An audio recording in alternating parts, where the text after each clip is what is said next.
Magandang araw po sa inyong lahat. Mabuhay po tayong lahat. Naririto po muli tayo sa ating pag-aaral, sa ating Bible study po, our family Bible study. So, welcome po sa inyong lahat dito sa ating Mission Bible School. Tunay po na ako ay nalulugod at kayo po ay nariritong muli nang sa gayon ay tuloy-tuloy nating mapag-aralan at mapagyaman ang mga salita ng Diyos. Welcome po uli sa ating family Bible study and praise the Lord.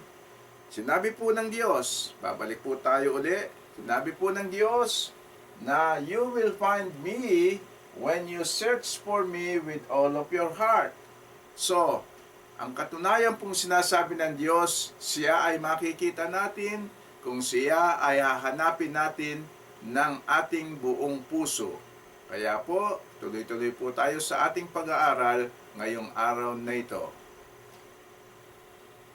So, ito po ang tulad ng sinabi ko na nung nakaraan, ang salita po ng Diyos ang magiging batayan natin, magiging basihan natin, magiging katayuan natin sa ating pag-aaral at pagtatalakay ng mga bagay-bagay hinggil sa mga bagay sa Diyos. Kaya po, magsumikap tayong mag-aral, makinig po tayo hanggang sa makuha natin o matutuhan natin ang kanyang mga sinasabi.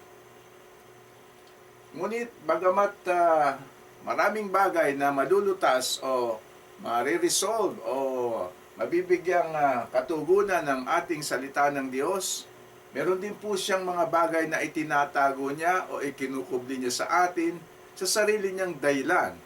At yun po ay hayaan natin nang sa gayon ay tayo po ay tuloy-tuloy na makapag-aral at hindi tayo maantala o mabahala doon sa mga bagay na malalaman lang natin ang kasagutan pagkakaharap na natin o sa ating pagdating doon sa kalangitan. Maaaring ang ibang katanungan na mayroon po tayo ay doon na natin maaalaman. Sinabi po ng Diyos, the secret things belong to God, but those things which are revealed belong to us and our children.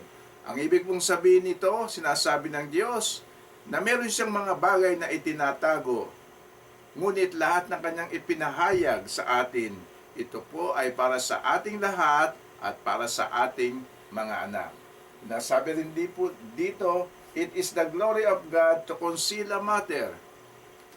Kaluwalhatian niya po ang itago, ang mga bagay na gusto niyang itago. Marahil po, hindi pa natin kayang maunawaan ang mga bagay na yon. Kaya, nakatago rin po yon. Pero sinasabi niya po dito, kadakilaan naman ng kanyang mga anak na ito ay hanapin. Kaya tayo po ay magsisikap na mag-aral at hanapin natin ang mga katugunan ng Diyos nang sa gayon ang kanyang kayamanan po ay ating mapagyaman sa ating buong buhay. Ang pag-uusapan po natin ngayon ay ang Holy Trinity. Ano po ba ibig sabihin ng Holy Trinity? Ilan po ba ang Diyos natin? Napag-usapan natin na may Diyos tayo, ang Diyos natin ay buhay, ngunit ilan ba sila? Sila ba ay isa o tatlo? O sila ay parehong isa at parehong tatlo? Yan po ang ating tatalakayin sa araw na ito sa ating pag-aaral. Kaya, umanda po kayo, buksan niyo po ang inyong kaisipan at tayo po ay magsimulang mag-aral. Nasabi po dito, ano ang Trinity? What is Trinity? Tignan po natin ang definition ng Trinity. Ito po ay definition ko ayon sa aking pag-aaral. Ang Trinity po sa akin ay ganito. Trinity is the unity of three. Ibig pong sabihin, ang Trinity ay pagsasama-sama ng tatlo. Yung pong tatlong yon, distinctly separate from each other. Sila po ay malinaw na nagkakaiba o magkakahiwalay sila sa isa't isa. Sila po ay co-equal in nature, pare-pareho po sila ng kanilang katutubo, sa kanila pong kapangyarihan ay pare-pareho sila, at sila po ay interdependent. Meaning po ibig sabihin, nagre-rely sila doon sa isa't isa sa kanilang existence. Pag-uusapan po natin kung ano ibig sabihin nun. Okay, so yan po ang kahulugan ng Trinity sa atin. Trinity is the unity of three, pagkakasama-sama ng tatlo, distinctly separate from each other, magkakaiba po sila, tunay na magkakaiba sila, sila po ay co-equal in nature, magkakasama sila o pare-pareho sila ng katutubo, power and authority po, pare-pareho sila, and interdependent in their existence at one. At sila po ay nakadepende sa isa't isa sa kanilang patotoo o sa kanilang pagkabuhay. Now, in composition po, sila po ay binubuo. In composition o paano sila binubuo? Sila po, ang Trinity po ay binubuo ng tatlo. Father, Son, at Espiritu o Holy Spirit kung tawagin natin sa ngayon. Sa gawa po, in function, tatlo din sila. Iba-iba po ang kanilang gawain, separate works in unity. Bagama't magkakaiba ang gawain nila, alam nito lahat, at sila po ay nagkakasundo at nagkakaisa sa kanilang mga ginagawa. In perfect unity, one sila, sapagkat one sila dahil sa sila ay lahat ay gumaganap at ginaganap nila ang kanilang gawain. In nature, sila po ay isa din, sapagkat pare-pareho po silang Diyos at wala po silang pinagmulan at wala silang katapusan. In existence, isa din po sila, kaya tinatawag na ang Diyos natin ay iisa, sapagkat ang bawat isa ay nakadepende doon sa presence po ng bawat isa. Kung ang isa po sa kanila ay wala pong mag-e-exist sa kanila, wala po tayong Diyos. Yun po ang ibig sabihin ng Trinity. Ang Trinity po ay isang salita, singular in form, as one unit, and uses singular verb is. Ang Trinity po ay isang salita na nagbibigay sa anyo niya ng iisa lang siya. Kaya ginagamit po nating verb o action word is.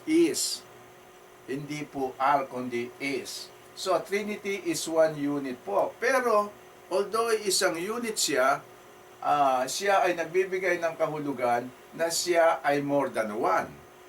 Katulad po ng ehemplong ito, ang Trinity po ay isa, pero sa Trinity po ay merong Father, Son, and Spirit. Katulad po ng isang dosenang itlog. Although sinasabi natin iisa lang ang dosenang itlog, pero yung dosenang po yun, ilan po ang laman noon? Yun ay naglalaman ng 12 itlog. Yung pong isang cluster of grapes o isang tumpok o isang tangkay na grapes o ubas, ito po ay isang tangkay lang. Pero yung tangkay po ng ubas na yon ay nagkakaroon o ay binubuo ng mahigit pa sa isang ubas. Ganun din po ang isang army. Ang isang army po ay iisa lang kung tignan natin, ngunit sila po ay binubuo ng mahigit pa sa isang sundalo. Actually po, napakaraming sundalo ang binubuo ng isang army. Kaya ang Trinity po is working together in unity as one. So sa ating pong pag-aaral ng Trinity, ang Trinity po came from the word three, kaya tatlo po sila. At yung pong tatlong yon ay mayroong pagkakaisa sa kanilang mga ginagawa, alam lahat nila ginagawa nila, at alam nila ang sarili nila. Sila po ay pare-parehong katutubo, sila po ay walang pinagmulan at walang katapusan, coming from the same source, kaya lahat po sila ay galing doon, walang pasimula at walang katapusan. Example po natin, God is Father, Son, and Holy Spirit. Threefold being of man. At tayo po ba para ba tayong Trinity rin? Ipapaliwanag ko po sa inyo na tulad po tayo sa Diyos, para po tayong Trinity rin. Ipapaliwanag ko yan.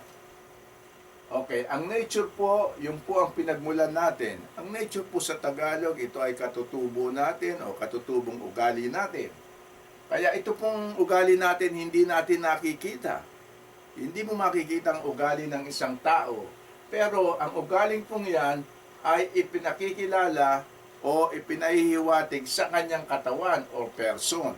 Kaya ito pong katawan kong to, dito po makikita kung ano ang aking ugali doon sa aking mga kilos. Yun po ang ibig sabihin nun.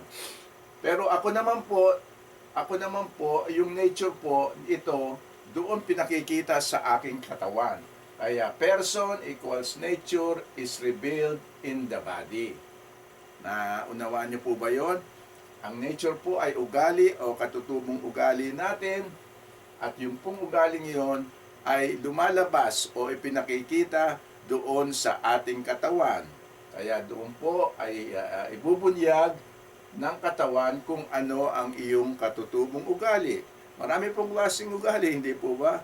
Merong sakim, merong mabait, at meron pong madaldal o gossiper na maingay, at iba-iba po. Ngayon po, yung personality po natin, yung makikita po doon sa katawan natin, sa mga kilos natin, ang tawag po doon ay personality. So yung personality po ay nanggagaling doon sa katutubo na ipinakita doon sa katawan ng tao. Kaya po yan, makikita natin lahat yan. Ngayon, ikumpara po natin to dito naman sa Trinity ng Diyos. So, ang Trinity po ng Diyos ay may Father, Son, at Holy Spirit. Ang Father po dito, makikita nyo, sinasabi, siya ang pinanggagalingan. Tulad po dito sa atin, tayo po ang pinanggagalingan. Yung pong nature natin, yung katutubo natin po, doon po nanggagaling yan. At hindi rin po nakikita, unseen. Dito po sa Father, unseen din po. Hindi natin nakikita ang Diyos Ama. Nire-reveal po ng nature natin, ng katutubo natin, ugali natin, doon sa katawan natin, sa person po or body. Ito yun. Ganon din po sinasabi dito na ang Ama po ay ipinahahayag niya ang kanyang sarili doon sa anak, sa ating Panginoong Jesucristo. Dahil hindi po nakikita ang Ama eh. Kaya doon niya pinahayag ang sarili niya, ang mga gusto niyang gawin, ang layunin niya, ang kalooban niya doon sa kanyang anak. Kaya kung titingnan po natin, pareho po yung dalawa na yan. Ngayon, sa pangalawa po dito, ng pangalawang persona ay Son. Yun po ang ating Panginoong Jesucristo. Dito po, person din tayo. Ito po yung katawan natin. Dito po, nagkatawan tao ang ating Panginoong Jesucristo. Kaya ang tawag po sa Kanya ay the Son. Sinasabi po dito na the Father is revealed in the Son. Ibig po sabihin dito, ipinahayag ng Ama ang kanyang sarili, ang kanyang layunin, ang kanyang kalooban doon sa anak. Ay nakita po natin yan, pinakita po ng ating Panginoong Jesucristo kung ano ang kanyang Ama. Ang kanyang Ama ay tunay na mabait, mapagmahal, mapagtanggol, mapagbigay. Siya po nagpo-provide ng mga kailangan natin. Kaya doon po pinakikita ng Ama kung sino siya doon sa anak. Dito naman po, yung katutubo natin, hindi nakikita, ngunit ipinakikita yon doon sa tao, doon sa katawan natin. Maliwanag po ba? Okay? So, pangatlo dito, sa Trinity ng Diyos ay Espiritu. Yung Espiritu po sinabi, comes from the Father and the Son. Tulad po dito, ang personality po ng isang tao ay nanggagaling doon sa kanyang katutubong ugali, at ipinakikita doon sa kanyang katawan o sa kanyang mga kilos. Yung po ang tawag doon ay personality. Dito naman po makikita natin na ang Espiritu comes from the Father. Siya po ay nanggaling at tinutupad ang utos ng Ama at ng Anak.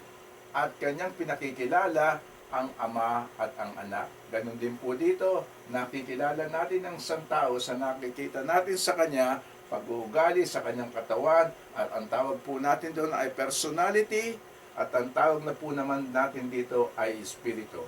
Kaya po maliwanag ang Trinity na pinakikita dito, sapagkat tayo po ay sinabi ding anak ng Diyos, at ito po magpapatunay na meron po tayong pagkakahawig sa ating Amang Diyos. Magkahawig po tayo hindi po sa kapangyarihan o sa kalakasan.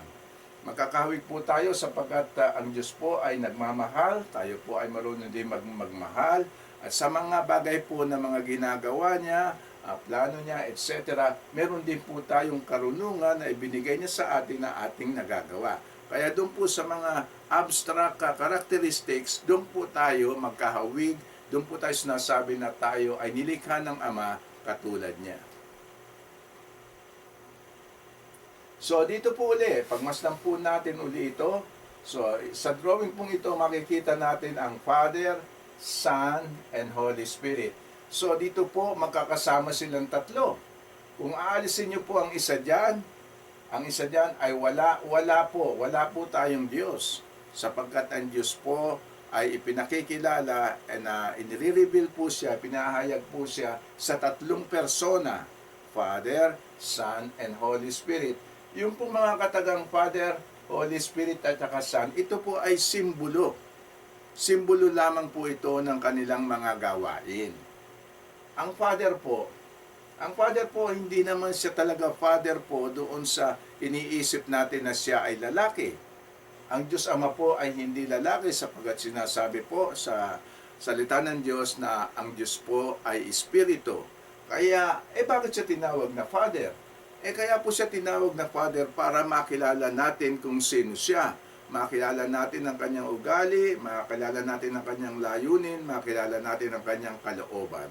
So sa pagiging Ama po, ang tawag natin sa kanya, alam po natin, tulad ng Ama natin dito sa lupa, siya po ay mapagmahal, mabait, siya po ang ating tagapagtanggol, siya po nagbibigay sa atin ng kailangan natin, at siya po din lahat ang gumagawa ng paraan para sa ating mabuting kinabukasan. So kaya ang tawag natin sa kanya, dahil dun sa mga ginagawa niya, sa kanyang kaugalian, ang tawag po natin sa kanya ay Father. Sa ating Panginoong Jesucristo, ay tawag natin ay Son of God. Hindi po dahil pinanganak siya, o yung Father po, yung God the Father may asawa, o sinasabi ng iba, si Virgin Mary or whatever, hindi po yun. Kapagkat wala pong asawa ang Diyos Ama. Iyon po ay mga salita lang o titulo na binigay sa kanila upang ipaliwanag kung ano po ang gawain nila. So ang gawain po ng ating Panginoong Jesucristo bilang anak ay maging masunuring anak. Kaya po tayong lahat ay dapat maging masunurin sa ating mga magulang. Sa utos po ng Diyos, sinasabi niya ang sinumang maging masunurin sa kanyang magulang, siya po ay magkakaroon ng mahabang buhay. Kaya po, sumunod po tayo, gayahin po natin ang ating Panginoong Jesucristo na sumunod sa ating mga magulang tulad ng pagsunod niya sa kanyang Ama. Ang Holy Spirit po ay sumusunod din at tagasunod din sa Diyos Ama at sa Anak. Kaya dito po makikita natin yan ang function nila. Sila po ba ay lahat ay Diyos? Opo. Pagkat lahat po ito ay narito rin sa kanyang kabilugan at sinasabi po lahat dito ang kanilang katangian. Lahat po ito ay kanilang katangian. Sila ay eternal. Wala po silang simula at wala po silang katapusan. Sila pong lahat ay sovereign. Ang ibig kong sabihin, ang nasasakop ng kapangyarihan nila ay mula langit hanggang lupa at kahit saan. Ang kanila po, sila po nakalagay po dito ay omnipotent. Ibig po sabihin, sila po ay malakas. Sila po ay omnipresent, kahit saan po ay naroon sila. Kaya hindi po tayo makakapagtago sa Diyos sapagkat kahit saan tayo naroon, sila ay naroon din.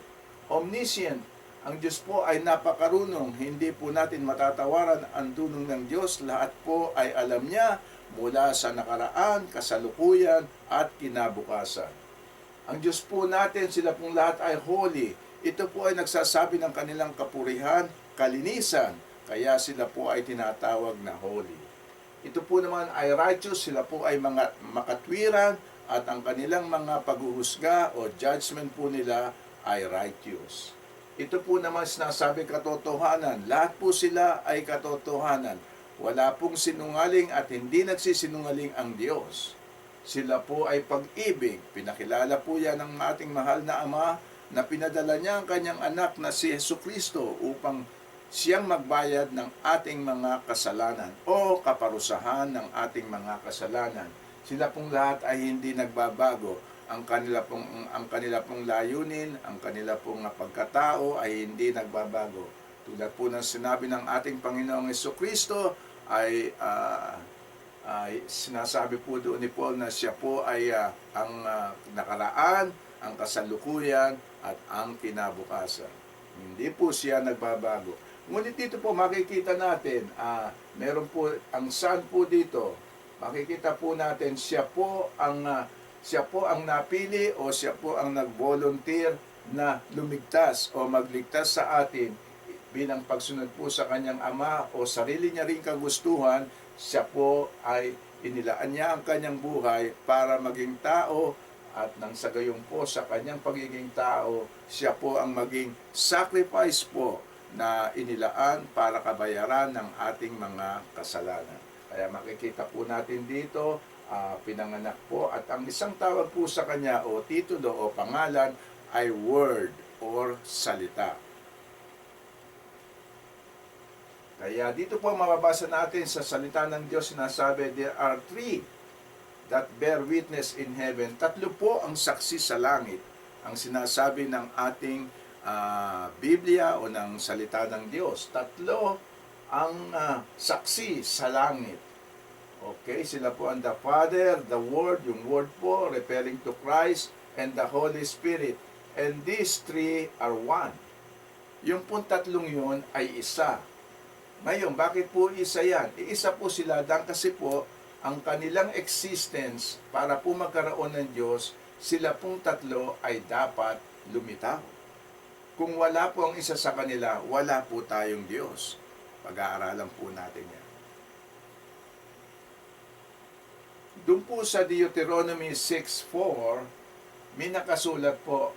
Ito po ang talatang nakasulat o versikulo, Hear, O Israel, the Lord our God is one.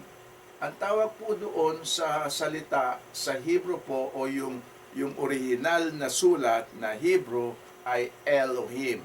Ang El po ay Diyos at yung Him po ay nagbibigay ng kahulugan na more than one ang Diyos. El po ang Diyos, yung pong Him, yung po ang nagbibigay ng kahulugan na ang Diyos ay higit pa sa isa. Kaya Elohim po ang tawag sa Kanya. The Lord is one. Kaya sinasabi po dito, isa. Ngunit iisa po sila, and yet ang meaning po nun ay nagbibigay ng kahulugan na higit pa sa isa ang Diyos sa kanyang persona. Okay, kaya sinasabi po dito, God is Elohim in Hebrew, meaning one, but implying o nangangahulugan o nagsasabi ng higit pa sa isa. Ang malaki pong problema dito ng ating mga kaaway, sila po ay huminto na dito. Kaya hindi nila binibigyang pansin o hindi sila naniniwala na si Jesucristo po ay Diyos natin. Papaliwanag po natin ang kanilang napakalaking kamalian. Okay? Sa Matthew 28:19, sinasabi po dito, ito po ang deklarasyon ng Trinity. Ito po ay iniutos ng ating Panginoong Jesucristo. Sinabi po dito, baptize them in the name of the Father, the Son, and the Holy Spirit. Bautismuhan sila sa pangalan ng Ama, ng Anak, at ng Espiritu Santo. Dito po makikita natin, alam niyo po, sa English po, very interesting po, kailangan malaman natin ang pagsulat. Kung marami po, sinasabi natin, nilalagyan natin ng S, dahil plural po yun eh. Ngayon, kung isa, walang S yun. Kaya dito po, makikita ninyo, sinasabi, bautismuhan mo sila sa pangalan. Hindi sinabing sa mga pangalan. Kaya dito po sinasabi na iisa lang ang Father, Son, and Holy Spirit, sapagkat dito po, yung name po, yung word na name, ito po, wala pong nakalagay na S. Ang nakalagay lang po dito ay name, walang S. So sa makatuwid, doon sa scriptures po, tinutukoy na bagamat tatlo ang persona ng Trinity, Father, Son, and Holy Spirit, ang ginagamit lang pong pangalan dito ay singular o iisa lang. Wala pong S na nagpapatunay na ang Diyos iisa o at higit pa sa isa. Ito po ang ating ebidensya. Number 1 po, ito po ang una nating exhibit o evidence number 1. Ito po ang sinabi ng Diyos. Diretso po ito sa Diyos. Siya po ang nagsalita dito.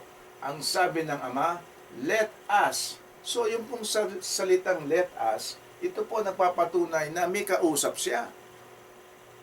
Ang Diyos po, wala pong nakatabi sa Kanya.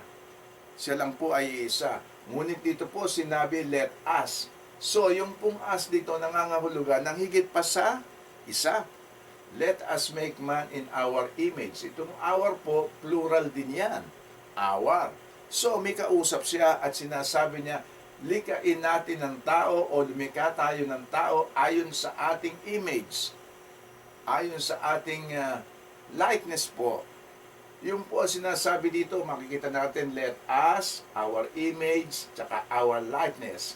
So, ang tanong po dito, sino ang kausap ng Diyos?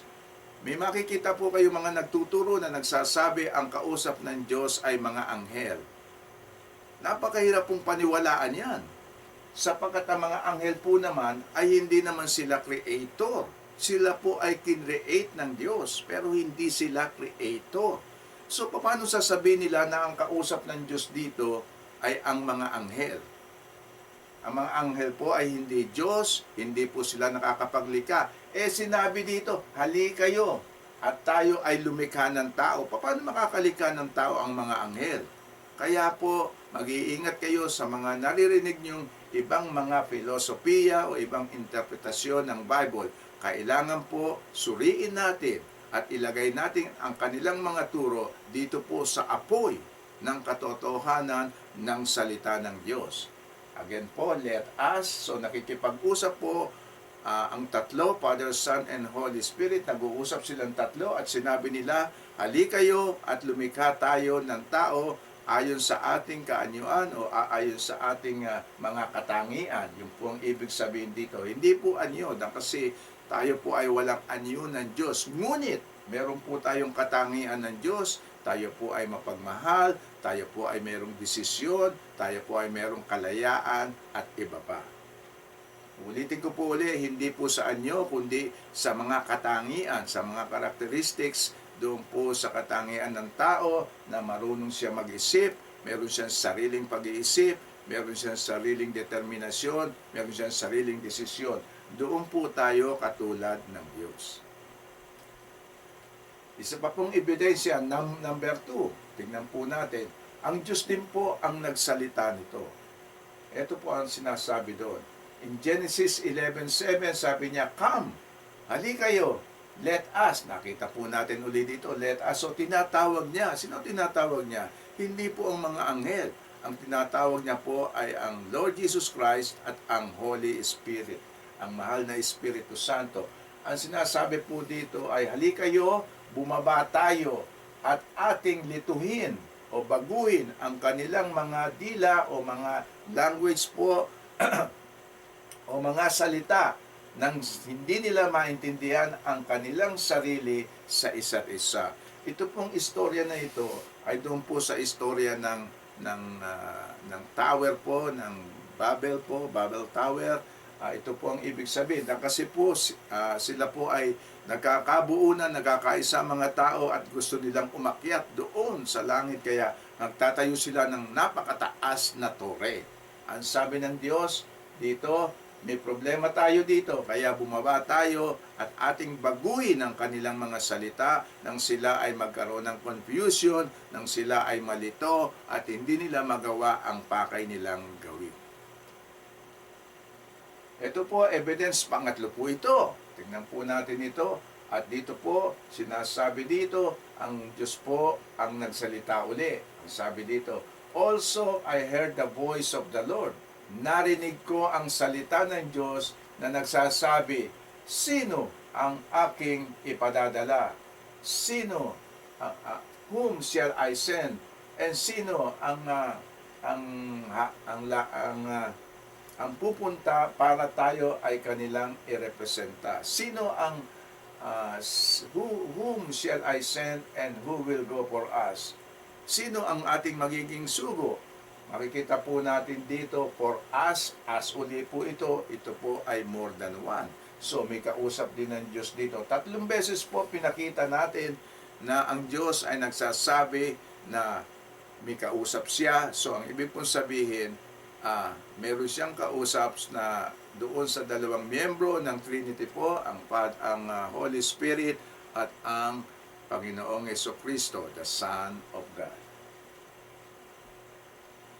Ngayon, ang Trinity po ay lumalabas din. Ito po ang isang ebidensya pa natin.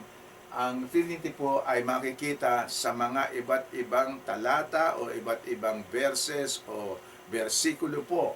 Ang nandun po makikita natin, ang tawag po doon ay triadic verses. Kaya triadic verses po dahil silang tatlo, Father, Son, and Holy Spirit, ay lumilitaw at pinakikita kung sino sila. Ang tawag po doon ay triadic verses. Ito po sinasabi, makikita natin sila po ay maliwanag na magkakaiba. Ibig po sabihin, ang Father po, hindi siya po ang Son. Ang Son po, hindi siya ang Father. Ang Father po, hindi siya ang Espiritu Santo. Ang Espiritu Santo, hindi po siya ang Father and Son. Sila po ay malinaw na magkakaiba ng kanilang function. Kaya sila po ay tatlo, Father, Son, and Holy Spirit. Dinideclare po nila o dinideklara nila ang kanilang iba't ibang gawain bilang Diyos.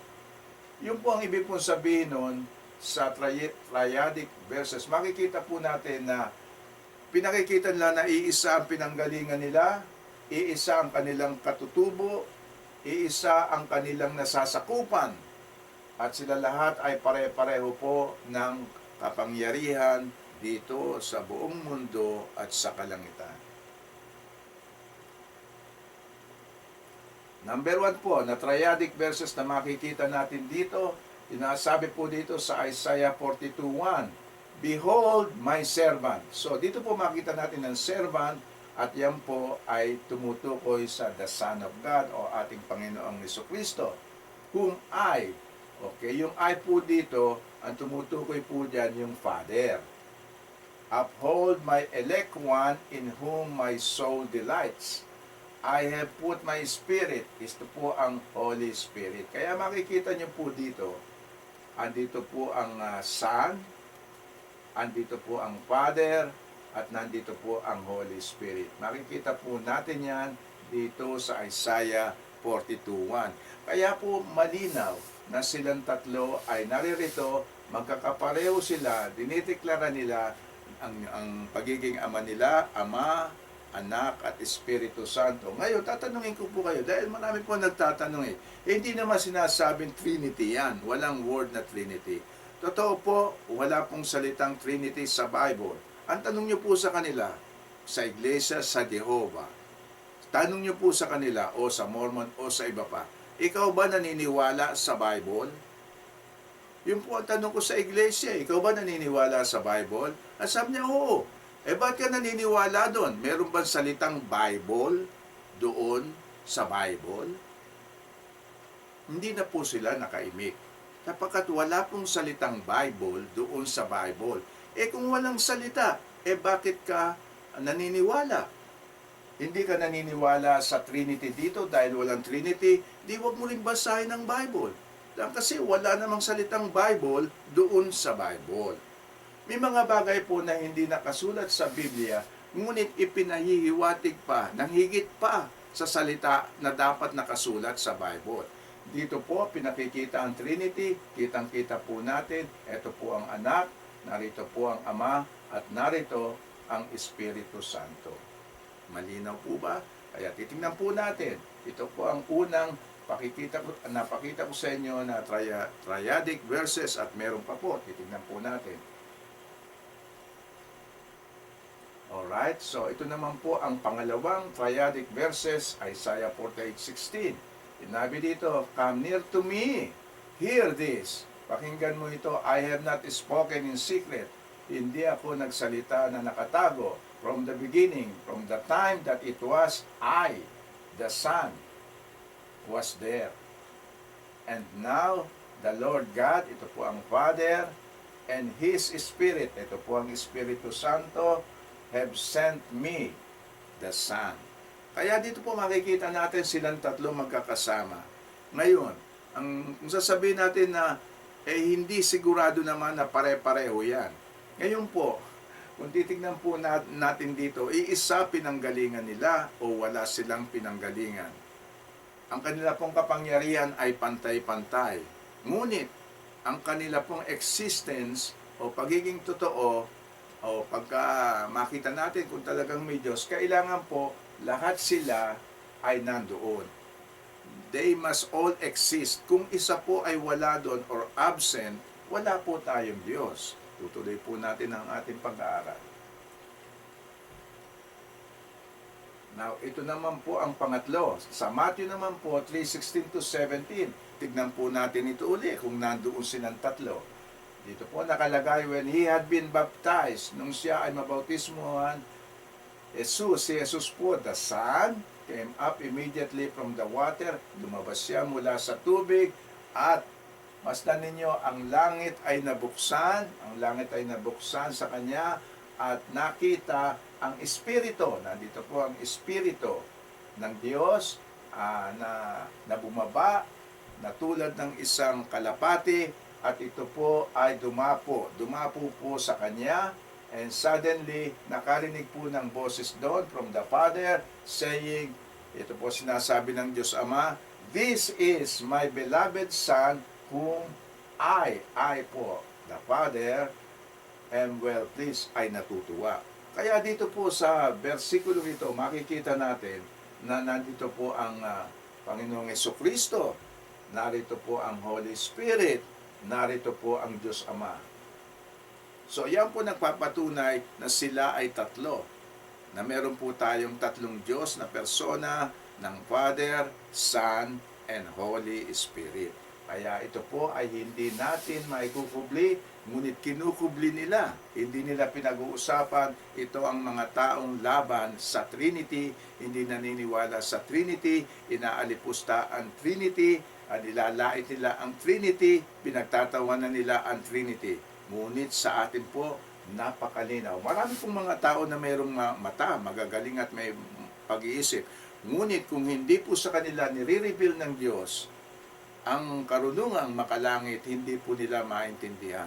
Tayo po, sa inyo po, kung naunawaan nyo po ito, hindi po ito nyo natutuhan dahil sa sarili nyong dunong, sapagkat walang dunong ang tao na mauunawaan ang salita ng Diyos hanggat hindi sa Kanya ipinahayag ng langit o ng Diyos. Tingnan po natin ito uli, pang-apat na po ito na makikita natin sa Matthew naman po. Sa Matthew po, tingnan po natin dito, 28, 18 hanggang 19. And Jesus came and spoke to them. At dumating si Jesus at nagsalita sa kanila, saying, "All authority has given to me in heaven." Lahat ng kapangyarihan ay ibinigay sa akin mula sa langit at sa lupa. Go therefore and make disciples of all nations. Humayo kayo at kayo ay gumawa o lumikha ng mga disipulo sa lahat ng nasyon, baptizing them in the name. Bautismo sila sa pangalan. Ulit po, makita natin diyan walang S. In the name of the Father, and of the Son, and of the Holy Spirit.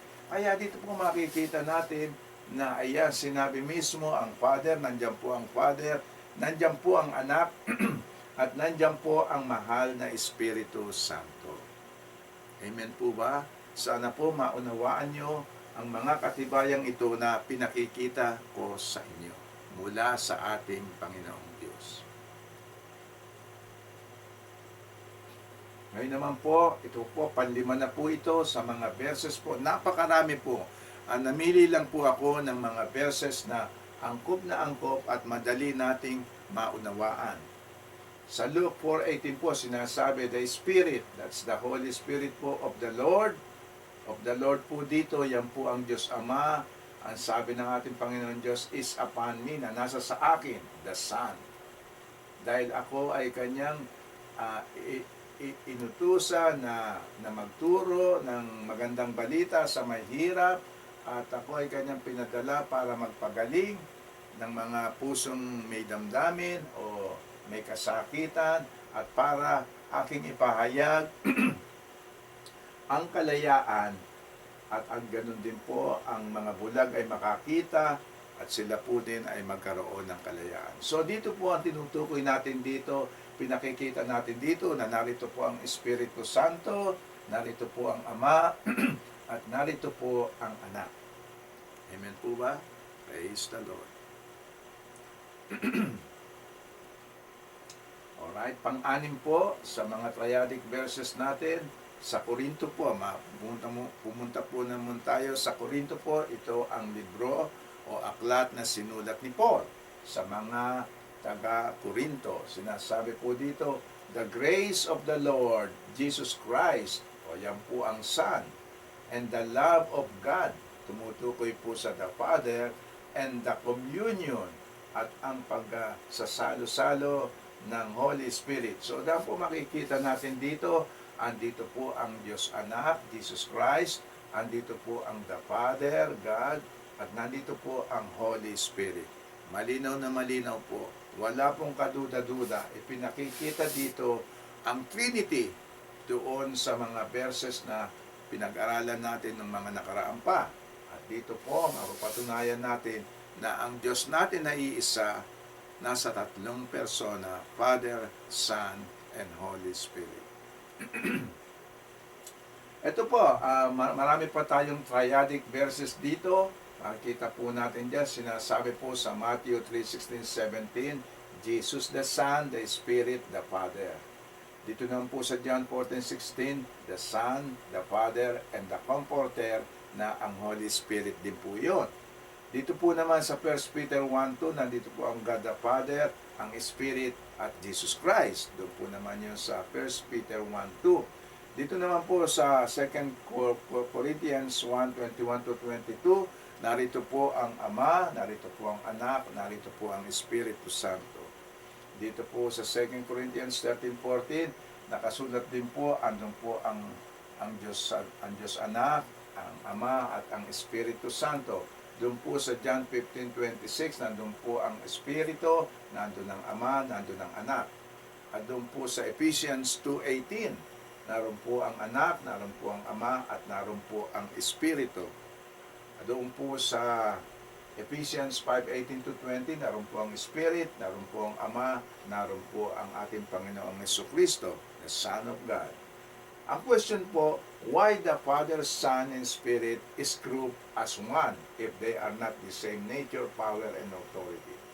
Yun po ang tinatanong ko sa mga Iglesia ni Cristo, sa Jehovah's Witnesses. Bakit sama-sama sila dito sa napakaraming verses na ito? Ito lang po ay dito sa New Testament. Marami din po doon sa Old Testament.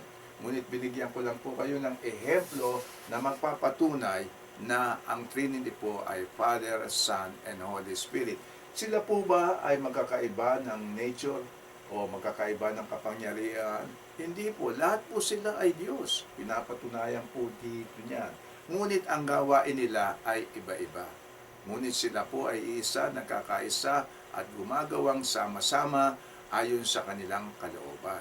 Kaya po ang Trinity po ay tunay na nasa Biblia po, bagamat ang salitang Trinity ay wala doon, ngunit ang katibayan po ay hindi na kailangang isulat ang Trinity sapagkat ang katibayan po ay mas matibay pa kesa sa salitang Trinity. Ngayon, pumunta naman tayo po sa kalawakan. Atin pong napag-aralan kung ano ang kalawakan. Napakalaki ng kalawakan. Hindi natin kayang isipin kung gaano kaluwang ang kalawakan, gaano kalaki, o paano tayo makakalabas sa kalawakan. Tunay pong hindi natin maaaro ang ginawang kalawakan ng Panginoong Diyos. Ngayon po, tignan natin po kung doon sa kalawakan o sa universe ay meron ding Trinity, o ang tawag, isa pong salita na tinatawag natin sa Trinity ay Triunity. Ang tri po tatlo, ang unity po tatlong nagkakaugnay-ugnay, tatlong nagkakasama-sama.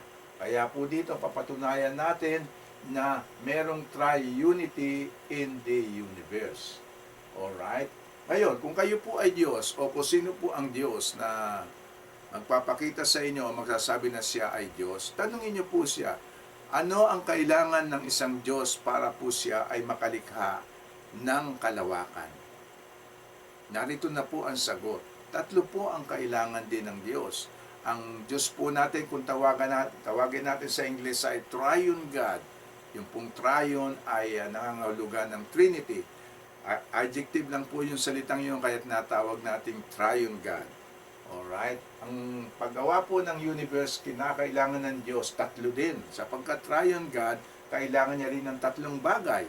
Kailangan ng Diyos unang-una ng space o espasyo po. Kailangan niya. Bakit niya kailangan yun? Saan niya ilalagay ang mga bituin? Saan niya ilalagay ang mga araw, ang buwan, lahat?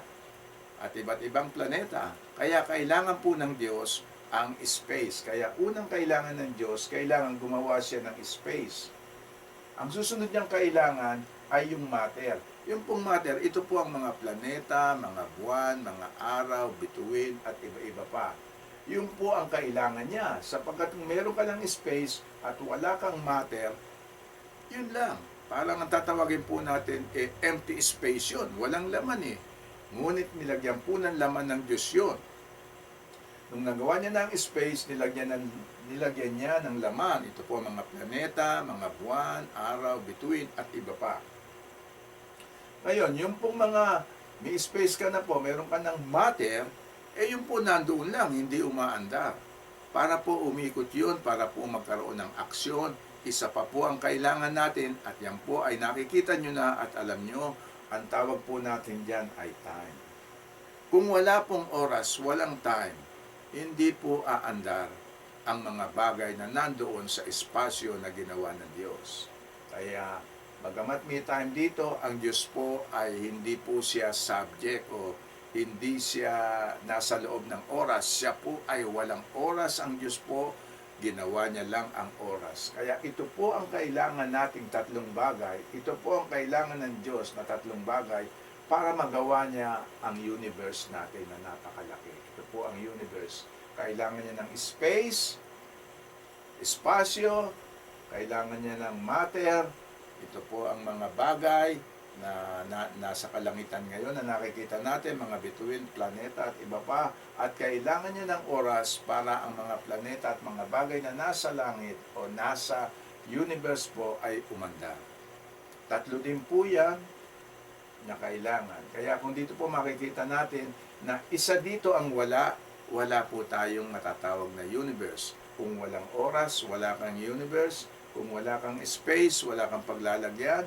Kung wala kang matter, wala kang ilalagay. Kaya wala pong space kung isa sa kanila ay wala. Kaya sinasabi po natin dito, absence of one, there is no universe. Okay po ba?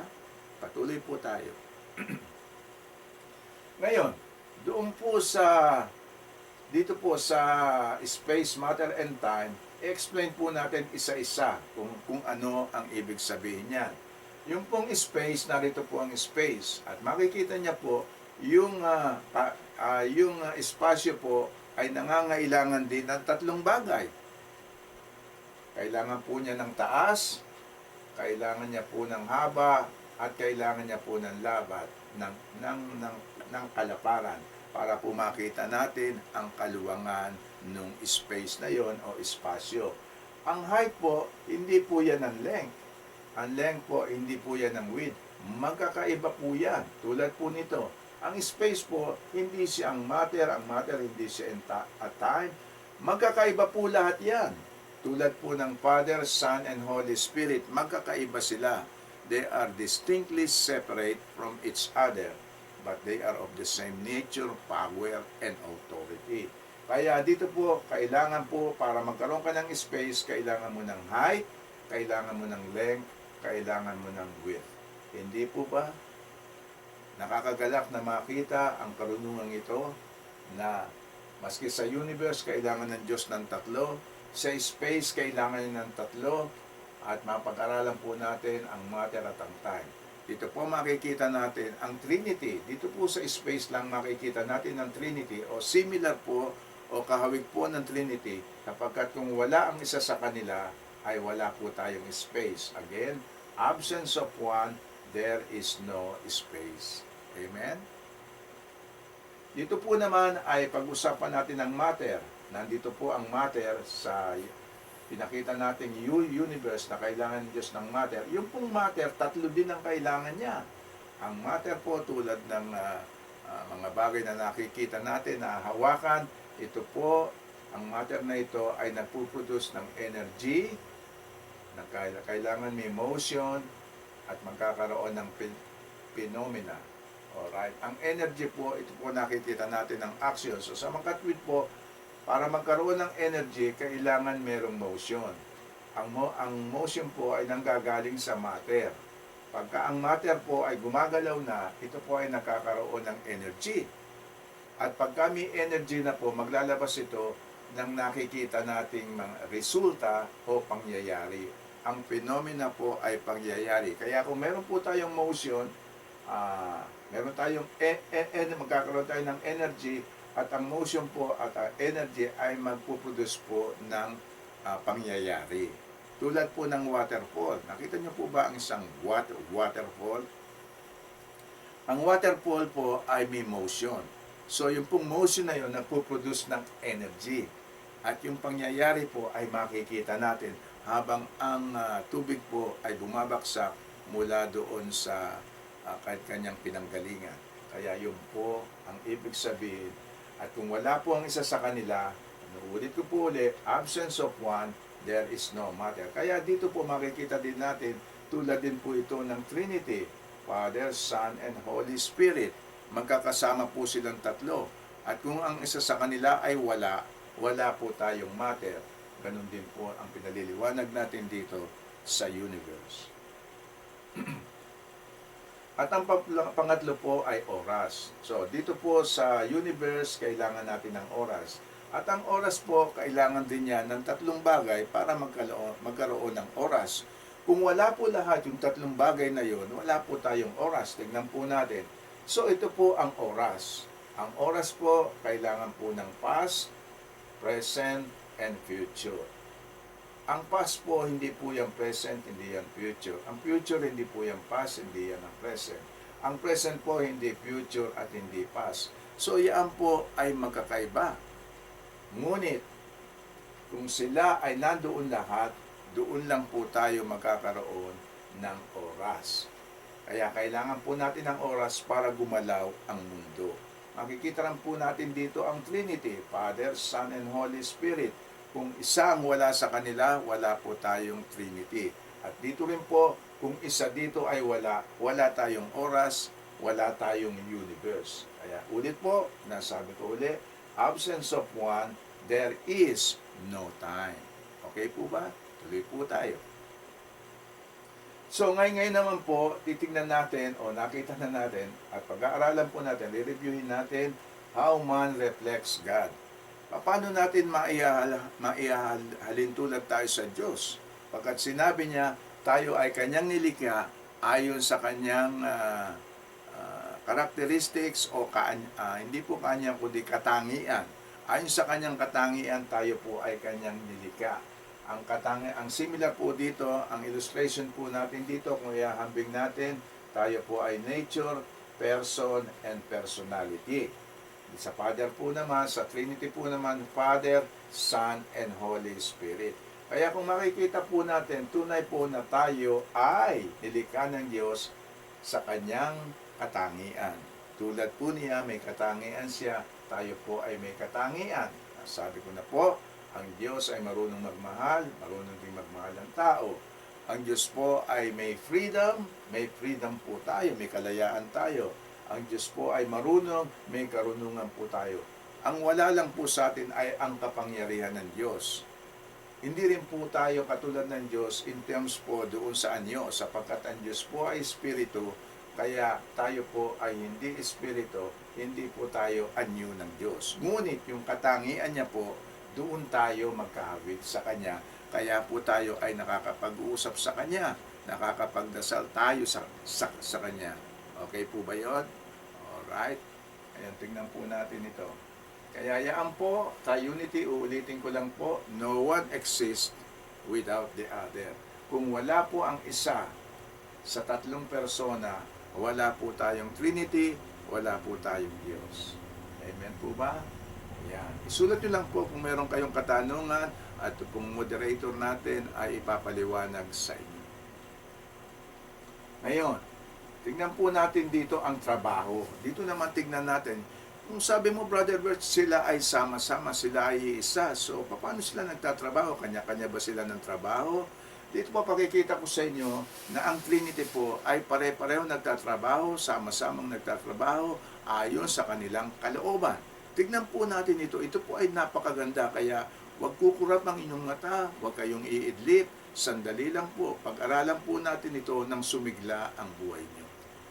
Dito po sinasabi, doon sa pagkabuhay ng ating Panginoong Jesucristo, inasabi po dito, ang gumawa nun ay ang Ama, ang gumawa nun ay ang Anak, at ang gumawa nun ay Espiritu Santo. Yung pagkabuhay po ng ating Panginoong Jesucristo, ang gumawa po nun ay ang Trinity. Ang Trinity po ang nagbuhay sa katauhan ng ating Panginoong Jesucristo nung siya ay namatay. Tignan po natin, the Father did it. Ito po, sa Acts makikita natin ang katunayan. God having raised up Jesus Christ from the dead. So sinasabi dito na ang Ama ang bumuhay sa ating Panginoong Jesucristo. Sinasabi rin po dito na ang Son, yung pong anak, binuhay niya rin ang kanyang sarili. Tinabi po ng ating Panginoong Jesucristo, destroy this temple, wasakin mo ang templong ito, and I will raise it 3 days. At ito ay itatayo kong muli sa loob ng 3 araw. The temple, he had spoken. Ang templo pong sinasabi niya ay tungkol sa kanyang katawan. So, kaya po sinasabi dito sa maikling salita na siya din ang bubuhay sa kanyang namatay na katawan. Sa John 2 po, makikita natin yan, 19-20. Ituloy ko po ang sabi niya, I have power to lay it, my life down. Meron po sinasabi niya dito, ako ay may kapangyarihan na ibigay ko ang aking buhay, and I have power to take it again. At meron din akong kapangyarihan na bawiin ko uli o buhayin ko uli ang buhay na ibinigay ko sa inyo. Alright, so yan po nagpapatunay, ang Ama ginawa ang pagkabuhay ni Jesucristo, ang Anak ginawa ang kanyang pagkabuhay din, at ang Holy Spirit po ay ginawa din. Ang Holy Spirit po ay dahilan din kung bakit ang ating Panginoon Diyos ay nabuhay na maguli. Ang sabi po ng ating aklat, the Spirit of Him, ang Espiritu ng Diyos who raised Jesus from the dead, kung sino ang bumuhay sa ating Panginoong Jesucristo. Ayan po, napakalinaw, sila pong tatlo ang nagtrabaho at gumawa ng pagkabuhay ng ating Panginoong Jesucristo. Ngayon, ito po ba, hindi po ba katunayan ito na may Trinity tayo? Higit pa sa salitang Trinity na mababasa natin o hindi mabasa sa Biblia, ipinakita ng Diyos dito ang Trinity.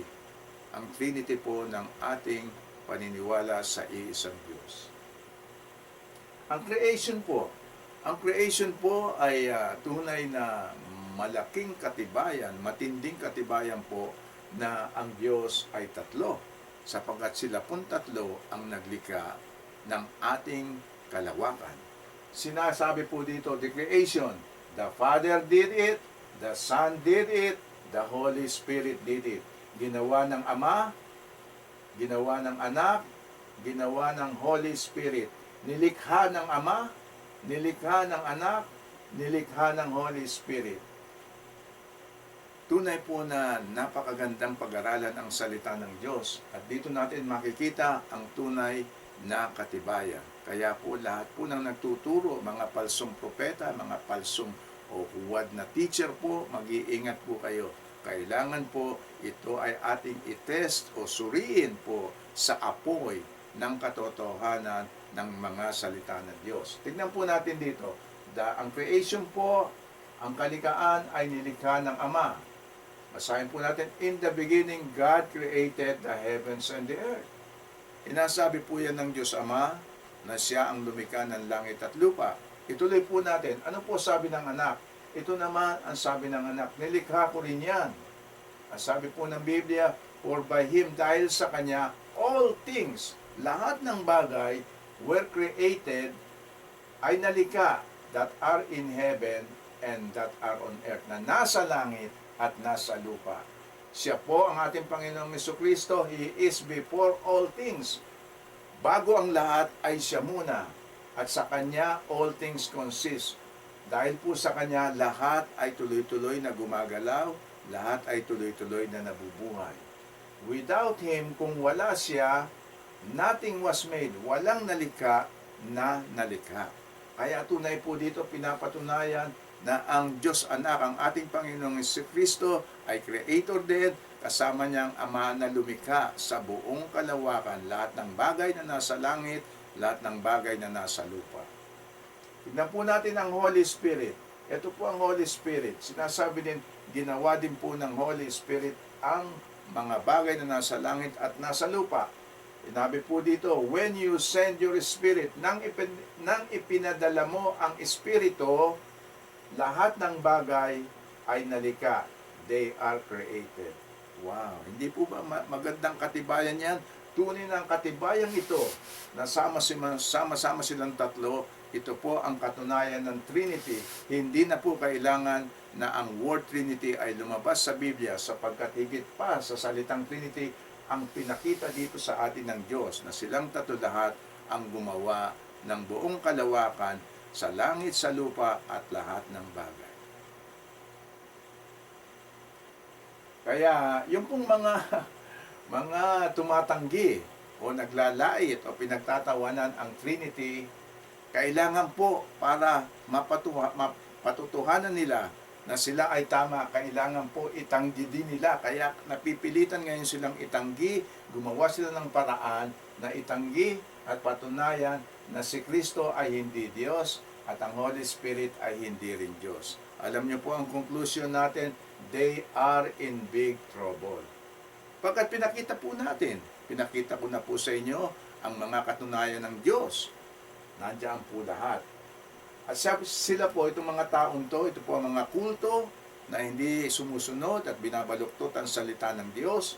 Sila po ay mga kulto at sinasabi po dyan sa libro ni Juan na ang mga tumututol sa pagka-Diyos ng ating Panginoong Jesucristo ay Antichrist.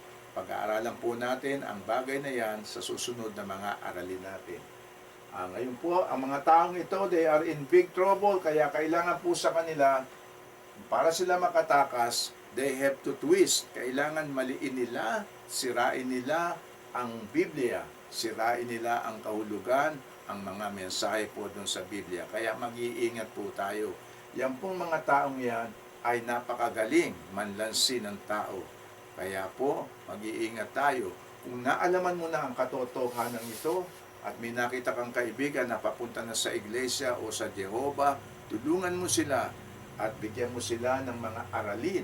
Akayin mo sila dito, nang sila'y makapag-aral at kanilang makita ang katotohanan. Huwag kang matakot.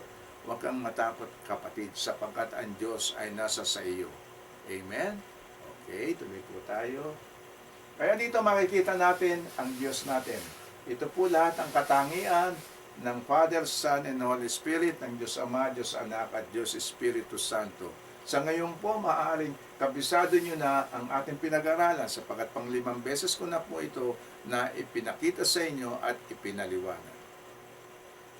Kaya po ngayon, what do you believe now about God? Ano na ngayon ang natutuhan mo hinggil sa Diyos? May natutuhan ka ba, kapatid? May katanungan ka ba, kapatid? Kung may katanungan ka, sabihin mo sa ating moderator dito o sa ating teacher nang sa ganun ay mapag-usapan nyo. At kung hindi kayo magkasundo, ako ay email mo, padala mo ako ng sulat, padala mo ang katanungan mo at sasagutin kita. Ngunit may mga bagay talagang mahirap maintindihan. Ang ating katayuan bilang makasalanan o pinanganak sa kasalanan, napakahirap maintindihan ang mga bagay na makalangit at makadiyos. Kaya sa ating pag-aaral, kailangan samahan natin ito ng matinding pag-aaral nang sa gayon ang kaisipan natin ay mabuksan, nang sa gayon ang kaisipan natin ay maging receptive o handang tumanggap ng mga bagay na makadiyos. Sinabi po na kung ang isipan mo ay hindi makadiyos, hindi mo rin po matatanggap o maintindihan ang mga bagay na makadiyos o makalangit. At kung ang isipan mo po ay hindi makadiyos, makalangit, ang mga ginagawa mo sa buhay mo ay gayon din. Wala kang magagawang makalangit o makadiyos sapagkat ang isipan mo ay makamundo. Kung ano po ang nasa isipan natin, yun po ang ginagawa natin sa ating buhay. Kaya po, ito po ngayon, kakaroon po ulit tayo ng kantahan. At yung kantahan po natin ay katulad din noong nakaraang kantahan dahil pangarap ko po na ito ay inyong ma-memorize o makanta ninyo ng pangsarili. Kaya mag-break muna po tayo at tayo po ay magkantahan at babalik po ako ulit. Marami pong salamat.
Marami pong salamat sa ating mga awit, our volunteers of Christ na mga awit po na nandoon sa Correctional Institution for Women.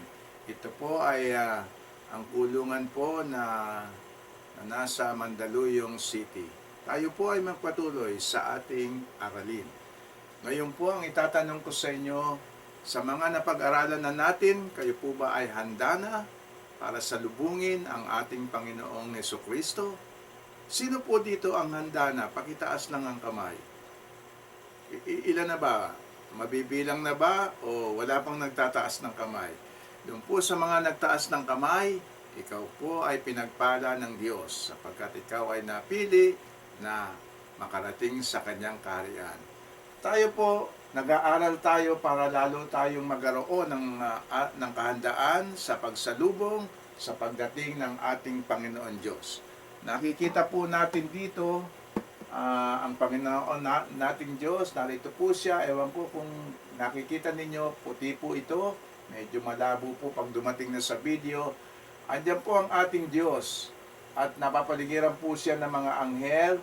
May mga trompeta po ang mga anghel at ang Diyos po natin ay nandito po at lumabas po siya at nakikita natin mula sa kaulapan. Yan po ang pagdating ng ating Panginoon Diyos at ito po ang mga tao. Sana po kasama tayo dito sa mga taong naghihintay sa Kanya. Nang sa gayon tayo po ay mapasama sa Kanyang kaharian. Ito po ang tinatawag nating rapture. Ang rapture po ay ang pagdating ng ating Panginoon Diyos. Andito po siya, nagmumula po siya sa mga ulap, makikita natin siya. Ang rapture po, ang isa pong salita sa rapture ay Redemption Day. Redemption Day po, ang word na redemption ay nanggaling po doon sa salitang redeem. Yung redeem po, ang ibig sabihin ay kinuwang muli o binayarang muli.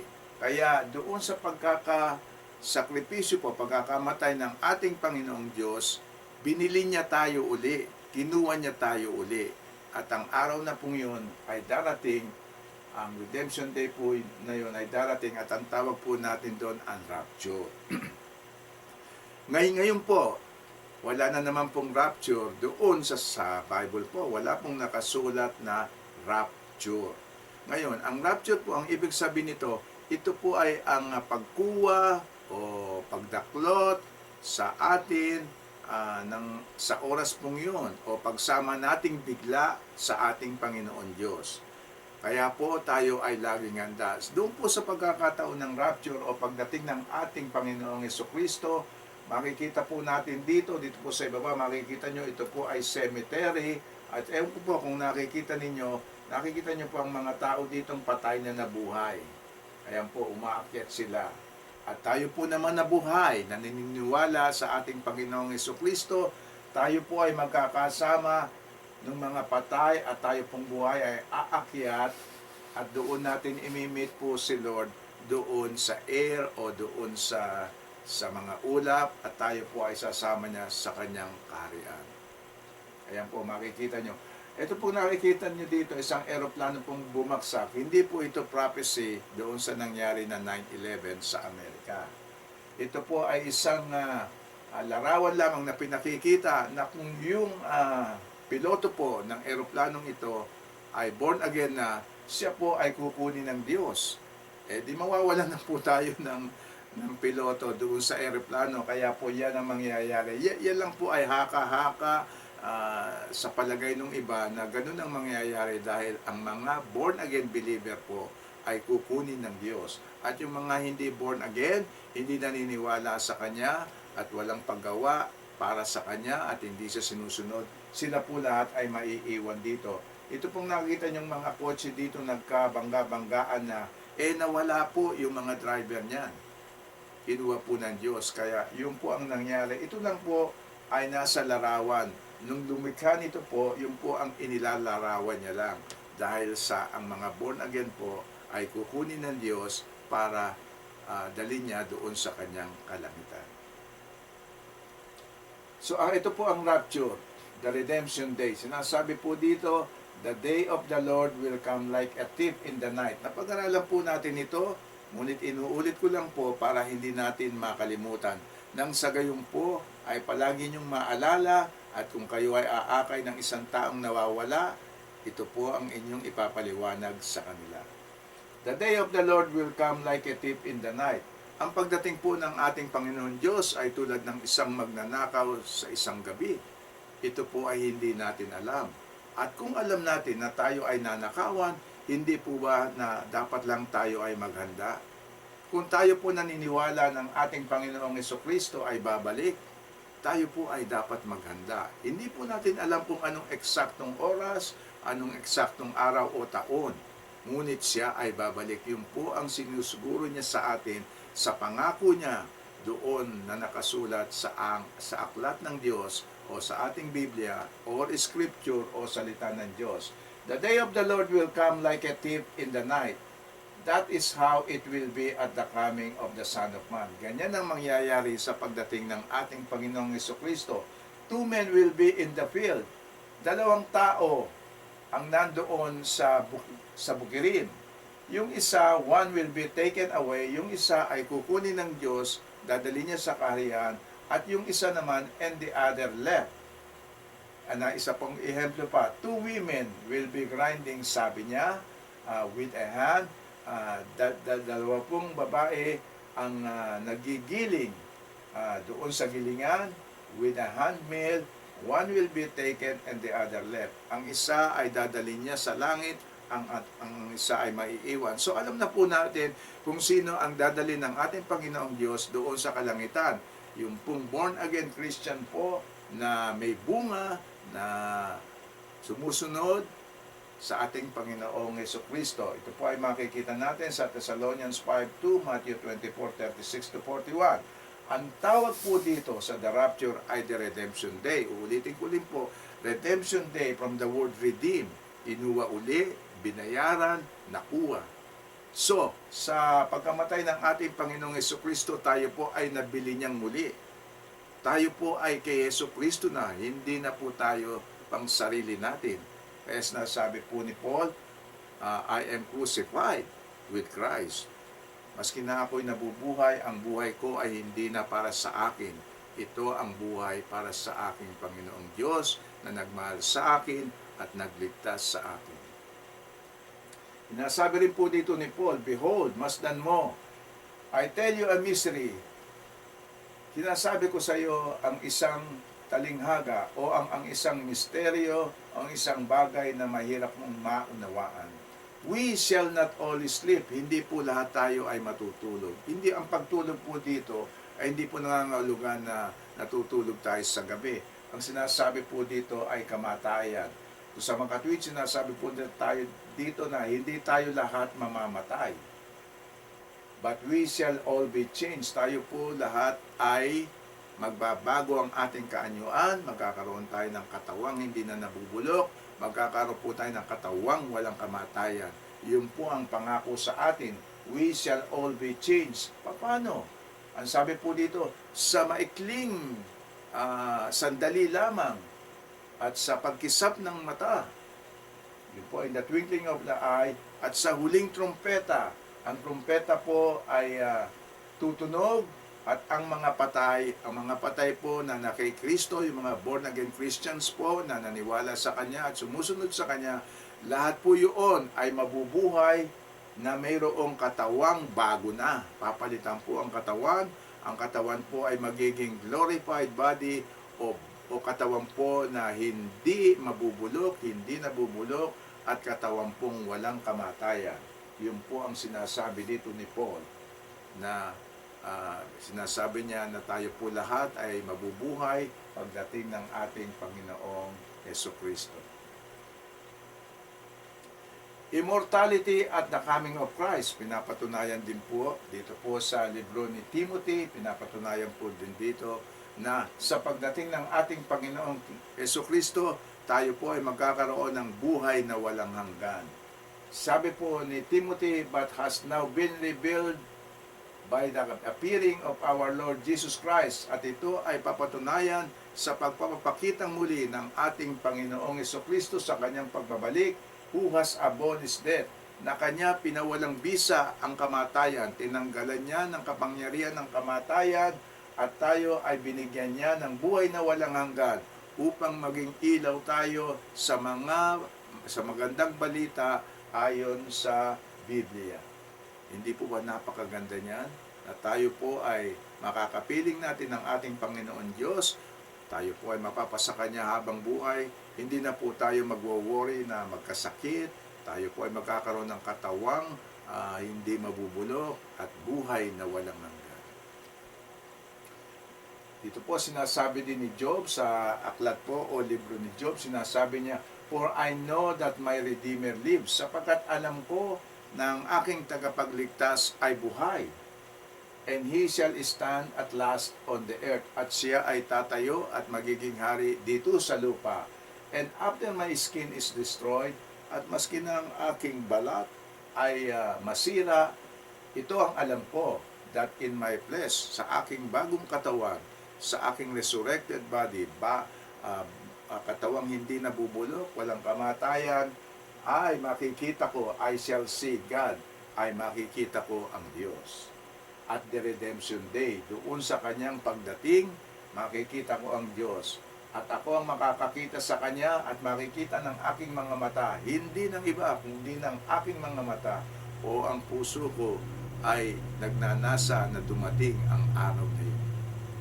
Ito po si David, sinabi niya, as for me, ayon kay David po, I will see your face. Makikita ko ang iyong mukha ng katarungan at ako po ay magiging ganap na masaya. I shall be satisfied sa aking pagkagising na katulad ng iyong anyo. Amen. Praise the Lord po. Ang pangako pong ito ay tunay na nakatataba ng puso, tunay napakatamis po. At ang lahat po tayo na born again na o pinanganak na muli, ito po ang ating hinihintay. Darating po ito, huwag po tayong mainip. At maghintay po tayo. At habang naghihintay po, tuloy po ang ating paggawa, paglilingkod sa Diyos, upang marami rin po tayong madala doon sa kanyang kaharian. Dito po sinasabi po dito sa John 11:25, makikita po natin dito ang isang larawan. May bata po dito at may hukay dito. At pinakikita po dito na ang batang ito po ay nabuhay sa pagdating ng ating Panginoong Jesucristo. Sinasabi po ng Diyos dito, ng ating Panginoong Jesucristo, ako ang pagkabuhay at ako ang buhay. Sino man ang naniniwala sa akin, he who believes in me, though he may die, kahit na siya ay mamatay, siya ay mabubuhay.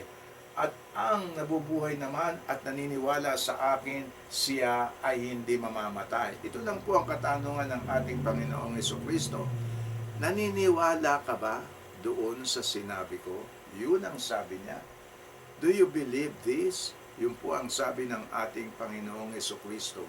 Kaya po, ating pag-aralang mabuti sa ating pagdadasal, sana po ay bigyan tayo ng kaliwanagan, bigyan po tayo ng rema o revelation ng ating Panginoong Diyos, nang sa ganon ay maunawaan natin at ating tanggapin ang kanyang pangakong binibigay, buhay na walang hanggan. Sa buhay po natin, hindi po maiiwasan, darating po ang panahon na tayo po ay pipili. Hindi po natin ito maiiwasan, hindi po tayo makakapagtago sa pagpiling ito. Making the right choice. Sa buhay po natin, ang pagpipilian natin ay either buhay na walang hanggan po or buhay na or kamatayang walang hanggan. Uulitin ko po, darating po ang panahon, maski na itong araw na ito, kailangan po tayo ay mamili. Wag na po nating hintayin na tayo ay malagutan ng hininga, sapagkat ang binibigay sa ating pagpili lang sa ating kalalagyan o sa ating kinabukasan ay habang tayo ay buhay. Kapag tayo po ay namatay na, wala na po tayong pagpipilian. At kung ano ang kinamatayan mo, yun na rin ang pinili mo. Kaya po, kailangan mag-aral tayo at makita natin ang dapang pagpili, either buhay na walang hanggan po or kamatayang walang hanggan. Sa Deuteronomy 30:19 po, sinabi ng Diyos, tayo ay hindi robot, tayo po ay nilikha sa kanyang mga katangian, kaya tayo po ay mayroong kalayaang mamili. Kaya sinabi po niya dito, today I have given you the choice between life and death. Ngayong araw na ito, binibigyan kita ng pagpili, kamatayan o buhay, biyaya, blessings, or curses. I call on heaven and earth to witness the choice you make. Tinatawagan ko ang langit at lupa upang saksihan ang iyong pagpili. Sana, ang sabi ng Diyos, piliin mo ang buhay, nang sa ganon, ikaw at ang iyong mga anak at iyong mga lahi ay mabuhay din. Kaya isipin po natin ang dapat nating piliin sa ating buhay. Ang ating pong muling pagpili bago po tayo panawan ng buhay, bago po tayo tuluyang bumalik doon sa lupa na ating pinanggalingan, mamimili po tayo, eternal life po ang gusto natin o eternal death. Buhay na walang hanggan o walang hanggang kamatayan. Yan po ang ating pagpipilian. Kung gusto mong ang buhay na walang hanggan, kailangan ma-born again ka at maging masunurin at gawain ng mga Diyos ay iyong gawin. Ngunit sa kamatayang walang hanggan po, ito po ang mga unbeliever. Ito po ang mga tao na walang paniniwala sa Diyos. Sila po ay nabubuhay lang pansarili. Kung ito ka, ikaw ay magkakaroon ng kamatayang walang hanggan. Doon po sa kalangitan din ay mayroong gagawing piging. Isa pong napakalaking selebrasyon ng mga anak ng Diyos. Yung mga born-again believers and followers ng ating Panginoong Diyos. Yun po ay may inahanda siya at ngayon ay inihahanda niya na ang napakalaking piging na para po doon, exclusive lang po ito doon sa mga tumanggap sa Kanya, nagsisi ng kanilang mga kasalanan, tinanggap nila ang ating Panginoon Diyos at sinusunod nila ang ating Panginoong Jesucristo sa lahat ng Kanyang pinag-uutos at itinuturo sa atin. At yung pong okasyon na yun, ang tawag po doon ay Marriage Supper of the Lamb. Yung po, makita po natin sa Bible na tayo po ang church, tayo po ang ikakasal, pero ang kasalan pong ito ay hindi tulad ng kasalang nakikita natin dito sa lupa. Hindi po ganon. Ngayon, sinabi lang po dito na Marriage Supper of the Lamb upang isalarawan ang ating pagkakaisa sa ating Panginoong Diyos. Pinakikita po dito na ang pagkakaisa natin sa Kanya ay tunay na ay katulad po ng marriage ng isa pong kasalan dito sa lupa. Ngunit ang okasyon po doon ay hindi magkakaroon ng kasalan. Ito lang po ay ehemplo o pinakikita sa atin ng isang larawan ang pagkakaugnay natin, ang selebrasyon sa pagkakaugnay natin sa ating Panginoong Diyos. Sinabi po ng ating Panginoong Jesucristo, ang dalawa po, babae at lalaki ay kakasal at ang dalawa ay magiging isa. Magiging isa sila. Hindi po isang katawan, kundi po yung kaugnayan nila sa pag-iisip nila, sa gawain nila, lahat po ng bagay iisa sila. Ganun po ang ipinakikitang larawan dito sa Marriage Supper of the Lamb na tayo po ay ikakasal din o inihahalin tulad sa isang kasalan dito sa lupa, ang magiging selebrasyon po, pagdiriwang, pagsasaya doon sa kalangitan. Kaya po ang ating Panginoong Jesucristo ay kumakatok. Kumakatok po siya. Sabi niya, "Behold, I stand at the door and knock." Ako ay nakatayo dito sa pintuan, kumakatok. "If anyone hears my voice and opens the door," kung sino man ang makarinig at buksan ang pinto, "I will come into him." Ako ay papasok sa kanya at ako ay makikisalo sa kanya at siya ay makikisalo sa akin. Tunay po. Narito pong muli ang sinabi ng ating mahal na Panginoong Jesucristo. Sinabi po niya dito, "I have come into the world as a light, so that he who believes in me should not stay in darkness." Sinasabi niya po dito na ako ay nagpunta o dumating sa mundo na isang liwanag. Kaya yung mga naniniwala sa akin o sino mang naniniwala sa akin ay hindi manatili sa kadiliman. Ang Diyos po, ang ating pong Panginoong Jesucristo ay isang liwanag, siya po ang sundin natin. Sinasabi ko sa iyo ng tapat, truly I say to you, sino man ang maniwala sa akin, he who believes in me, ay mayroong buhay na walang hanggan, has eternal life. Never will I leave you, hindi kita iiwan. Never will I forsake you, hindi kita itataboy. I have loved you with an everlasting love. Ikaw ay minahal ko ng pag-ibig na walang hanggan. This is my blood covenant with you forever. Ito ang aking pangako sa iyo na nakasulat sa aking dugo. Ito ang pangako ko sa iyo magpakailanman. Tunay po na napakabait ng ating Panginoong Diyos. Come to me, all who are weary and heavy laden, and I will give you rest. Sinasabi niya po dito na sino man sa atin na hirap na sa ating buhay, sa dami ng problema, sa dami ng mga bagay sa ating isipan, napakarami po lahat niyan at hindi na natin makaya, pagod na tayo. Ang sabi po ng ating Panginoong Jesucristo, lumapit ka sa akin at bibigyan kita ng pahinga. For I am the Lord your God, do not be afraid. Ako ang iyong Diyos, huwag kang matakot. I will strengthen you and I will help you. Palalakasin kita at tutulungan kita. My peace I leave with you. Ang aking katahimikan ay iiwan ko sa iyo. Ibibigay ko sa iyo ang aking katahimikan. Do not let your heart be troubled. Huwag mong guluhin ang iyong isipan. And do not be afraid. At huwag kang matakot. In this world you would have trouble. Dito sa mundong ito ay marami kang magiging problema o kagulumihanan. Ngunit maging matapang ka sapagkat nanaig ako dito sa mundong ito. Ito po ang pangako sa atin ng ating Panginoong Jesucristo, kaya po sundin natin siya. Dito po sa larawang ito makikita natin ang Panginoong Jesucristo, nakaakbay siya dito sa isang taong ito at pinakikita po sa atin na ang ating Panginoong Jesucristo ay tunay po nating kaibigan.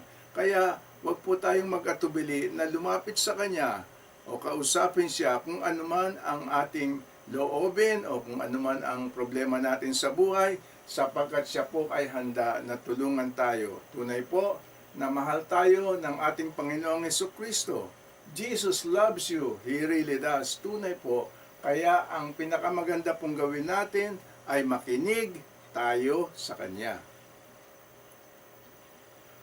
Ngunit ang ating pong pag-aaral ay hindi magiging matibay kung tayo po ay nabubuhay sa kasalanan. Sapagkat po ang kasalanan po ang nagpapahiwalay sa atin sa Diyos. We cannot understand the things of God dahil po sa kasalanan. Kaya tayo po ay dapat mamuhay ng buhay na makadiyos, buhay na makalangit, at umalis po tayo sa kaputikan ng kasalanan. Nang sa gayon po ay marami tayong matutuhan at magamit natin ang yamang ipinamana sa atin ng ating Panginoong Diyos. The wrong way. Ang mali pong paraan para tayo maligtas ay ang paraan ng reliyon, ng asal po natin, morality, self-improvement, yung pong ating pagsisikap na tayo ay magtagumpay sa ating buhay, hindi rin po ang karunungan o filosofya o karunungang tao, at hindi rin po sa iba pang mga magagandang gawa. Kung tayo pa ay maliligtas sa ating magagawa, may katanungan po palagi sa ating isipan, bakit pa kailangan ng ating Panginoong Jesucristo na mamatay kung mailigtas natin ang ating sarili? Yan po ay tunay na kamalian. Ito po ang tinuturo ng mga ibang reliyon, mga ibang simbahan, mga ibang sekta. Tinuturo nila para ka makarating sa langit, kailangan mag-membership ka, sumapi ka doon sa kanilang simbahan. Wala po sa Biblia yun. Hanapin po natin, wala po tayong makikita. Ang tunay na kaligtasan po, ang tunay na daan sa kaligtasan ay ang daan na itinuro sa atin ng Panginoong Jesucristo. Kapagkat sinabi niya po, siya ang daan, at siya ang katotohanan, at siya ang buhay. Kaya doon lang po tayo sa itinuro ng ating Panginoong Jesucristo. Dito po makikita natin, dito po ang simbolo po ng cross ng ating Panginoong Jesucristo. Natatandaan po natin nung sinabi niya, it is finished. Totoo po, it is finished. Natapos na po. Ang ibig pong sabihin yun, nabayaran niya na lahat. Ang ating pong mga pagkakasala o kaparusahan sa ating pagkakasala ay nabayaran na po lahat. Paid in full. Ang ibig pong sabihin ng it is finished. Kaya magpasalamat po tayo sa ating Panginoong Jesucristo at tayo po ay maglingkod sa Kanya bilang pasasalamat sa napakalaking kaligtasan na ibinigay niya sa atin. Ulitin ko po, ang tangi pong daanan patungo sa kalangitan ay ating Panginoong Jesucristo. Hindi po daan ng iba, hindi po daan natin, hindi po kahit na anong daan, iisa lang pong daan. Ang daan po patungo sa kalangitan ay ang daan na ginawa ng ating Panginoong Jesucristo. Siya po ang magiging tulay natin patungo sa kaharian ng Diyos. Ngayon, paano po tayo talaga makakapunta sa langit? Paano po talaga? Saan po talaga ang way? Ano gagawin natin para tayo makarating sa langit? Sinasabi po dito sa Ephesians 2:8, "For by grace you have been saved through faith, and that not of yourselves, it is the gift of God." So dito po mababasa natin na ang kaligtasan natin ay biyaya ng Diyos. Ito po ay biyaya lang ng Diyos sa atin. Hindi po ito sa gawa natin, and that not of yourselves. Hindi po sa magagawa natin o sa nagawa natin. Ang kaligtasan po, sinasabing maliwanag sa kanyang banal na aklat, ito po ay regalo, ito po ay bigay na kaloob sa atin ng ating Panginoong Jesucristo mula sa ating Panginoong Diyos. At ang ating pong kaligtasan ay kanya lang regalo sa atin, bigay lang po sa atin. Ang dapat lang po natin gawin ay tanggapin ang regalong ibinibigay sa atin ng ating Panginoong Diyos. Sinabi po dito ni Jesus, "Most surely I say to you, unless one is born again," maliban na ipanganak ang isang tao, hindi niya makikita ang kaharian ng Diyos. Kaya po, yun po ang kailangan natin. Paano po tayo maipapanganak na muli? Sinabi po uli ng ating Panginoong Jesucristo, kailangang ipanganak ang muli. At kung hindi ka ipapanganak na muli, hindi ka makakarating sa kanyang kaharian. At dito po sa Ephesians uulitin ko lang, "For by grace you have been saved through faith." Ikaw ay naligtas sa awa ng Diyos sa pamamagitan ng iyong paniniwala. Ito ay hindi dahilan sa iyong nagawa. Ito o ang kaligtasan ay kaloob sa iyo ng Diyos. Ito ay bigay sa iyo ng Diyos. It is the gift of God. Yan po ang kaligtasan natin. Ito po ay gift. Ito po ay libre. Ito po ay walang bayad. Ito po ay regalo sa atin ng ating Panginoong Diyos. Ang kailangan po lamang natin tanggapin, ang kailangan po natin gawin ay tanggapin ang napakagandang regalong ibinibigay sa atin ng Diyos. Ano naman po ba ang gagamitin ng Diyos para tayo maligtas? Wala na po dito ang Panginoon nating Jesucristo. Ang gagamitin po ng Diyos ay ang Biblia at ang Holy Spirit. Ang Biblia po ang salita ng Diyos at ang mahal na Espiritu Santo na magbibigay buhay sa ating kaisipan at sa mga salita ng Diyos. Doon po tayo maliligtas. Kaya dito po sinasabi na ang tubig po, water, doon ay tumutukoy po ang water dito sa salita ng Diyos. Papatunayan po natin yan. Sinabi po dito, paano maglilinis ang isang tao ng kanyang buhay o ng kanyang daan? Ang sagot po ng Biblia, by taking heed according to your word, sa pamamagitan ng pagsunod sa iyong salita. Ang salita pong yun ay tumutukoy dito sa Biblia o sa kanyang nakasulat na salita. Dito naman po sa Ephesians 5:28, sinasabi rin po that He might sanctify and cleanse her. Yung pong hair, ang tumutukoy po doon ay ang simbahan o ang mga ang mga naniniwala sa Kanya, ang mga born-again believers po. Nasabi niya dito that He might sanctify and cleanse her by the water of the Word. Kaya dito po, ang Word dito, tumutukoy din po dito sa Biblia. Sa maghapon po, ang kaisipan po natin ay punong-puno ng mga bagay na nakita natin at narinig natin na marurumi. Para po malinis ang ating kaisipan, ang kailangan po ay buksan natin ang kanyang aklat, ang kanyang banal na aklat, basahin natin yon. At sa pagbasa po natin ng kanyang banal na aklat, ang ating pong kaisipan ay malilinis. Ang mga bagay na nakita nating marumi at nadinig, yun po ay malilinis. Kaya dito sinabi po ng ating Panginoong Jesucristo, you are already clean because of the word which I have spoken to you.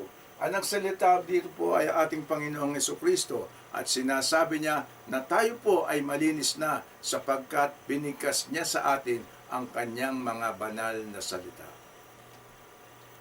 Kaya ulitin ko po, ang salvation po hindi po sa magagawa natin, is not by your good works, religion, morality, self-improvement, or philosophy. Hindi po sa reliyon, hindi po pagpasok o pagiging member ng isang sekta o isang denomination, hindi rin po sa asal mo, hindi rin sa iyong tagumpay, sa sarili mong tagumpay, at hindi sa karunungan mo. Hindi po tayo dito maliligtas.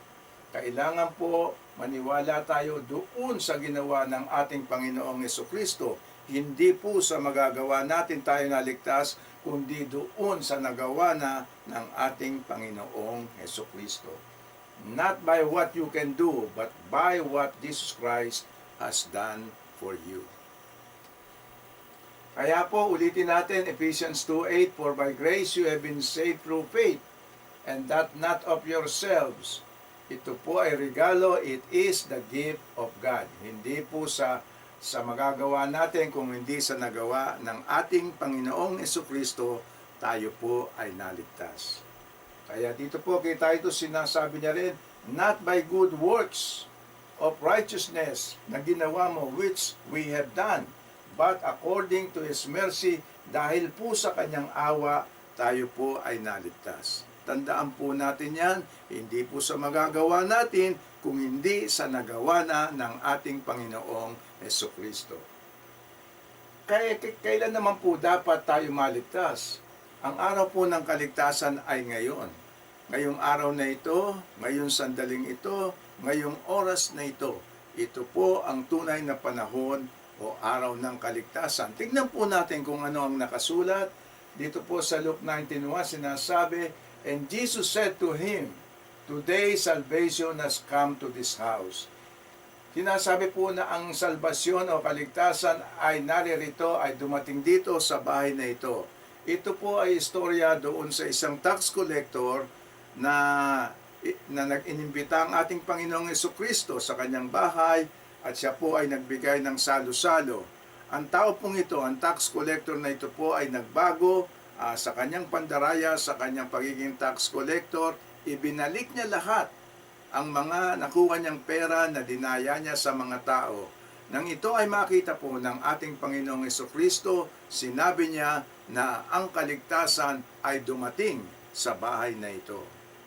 Nasabi rin po sa 2 Corinto 6:2, behold, masdan mo, ang sabi po ni Paul, now is the accepted time. Ngayon ang natatamang panahon, ngayong sandaling ito, masdan mo, ngayon is the day of salvation. Ngayong araw na ito, ngayong sandaling ito, ngayong oras na ito, ang tunay na panahon ng kaligtasan.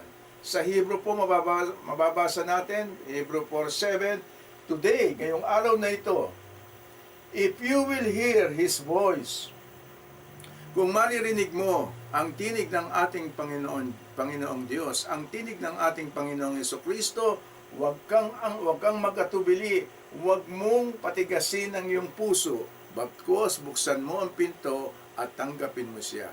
Patuloyin mo siya sa iyong kaisipan nang sa ganon, ikaw ay magkaroon ng kaligtasan.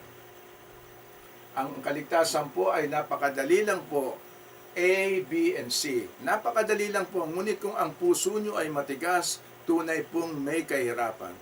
Ang A po ay, ang simbolo po ng A, ang ibig sabihin niyan ay admit. Tumatayo po yan sa salitang admit.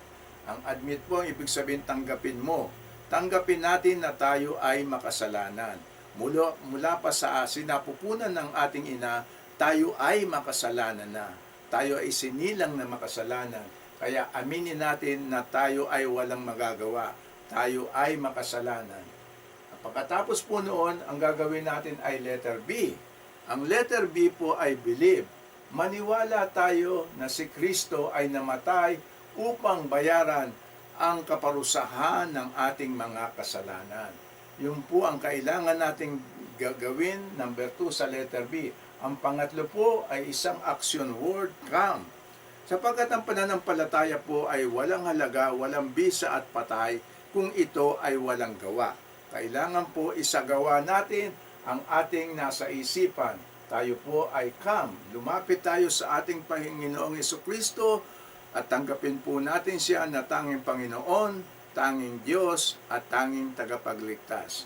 Kapag lahat po ito ay nagawa natin, naroroon na po tayo sa kaligtasan. Ito po ang panalangin ng kaligtasan, salvation prayer. Ito po ay huwaran lamang, ito po ay ehemplo lang, ito po ay isang gabay lang o guide na ating mapaparisan. At kung ito po ay dadasalin natin ngayon ng taimtim sa ating puso, tayo po ay may kaligtasan. Dasalin po natin, Dear God, mahal naming Diyos, I am a sinner. Ako ay makasalanan. I repent all of my sins. Pinagsisisihan ko, Diyos ko, ang lahat ng aking mga kasalanan. Please forgive me and save me. Patawarin mo ako, Ama, at ako'y iyong iligtas. I believe Jesus Christ died for me. Naniniwala ako, Ama, na pinadala mo ang iyong anak na si Jesucristo upang mamatay para sa akin.